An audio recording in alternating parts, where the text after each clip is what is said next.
5 terrible ways to die. As demonstrated by Subaru with Zero, things are constantly changing in Re-Zero. As normal guy Subaru Natsuki reboots his life over and over again, but one thing that doesn't change is how he does it.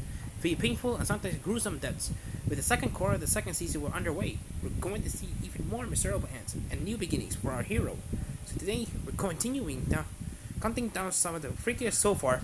We'll be spoiling up into season 2, but nothing from the light novels. Got it? You've been warned, there's no going back. Disemboweled again and again.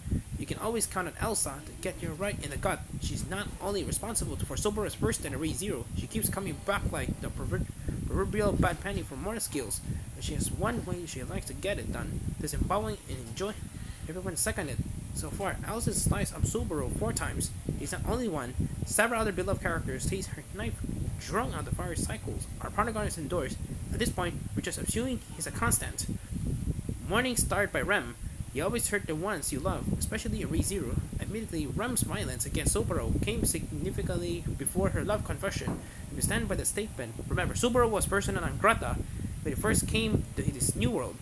Admittedly, he sometimes still is. It's not surprising that a complete stranger with so much which miasmo him got that kind of welcome. As a bonus, we got some context for that and others in this list. During Subaru's trials in season 2, it hits different ones, with Rem and Rem talk about after he died.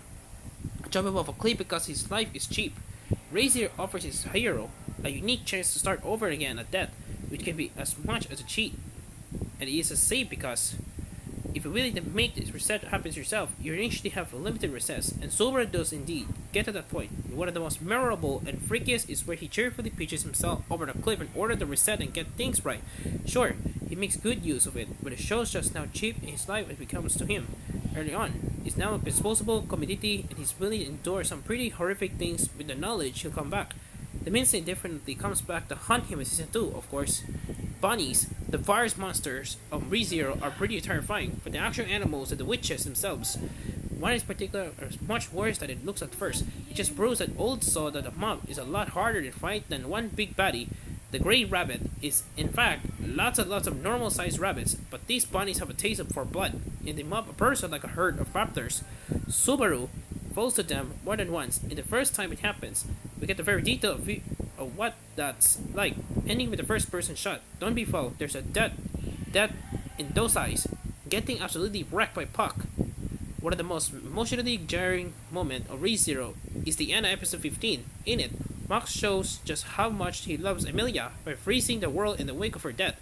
Subaru, carrying a mangled Rem, freezes the death as this happens, and then, just for a little extra nightmare fuel, his head pops off.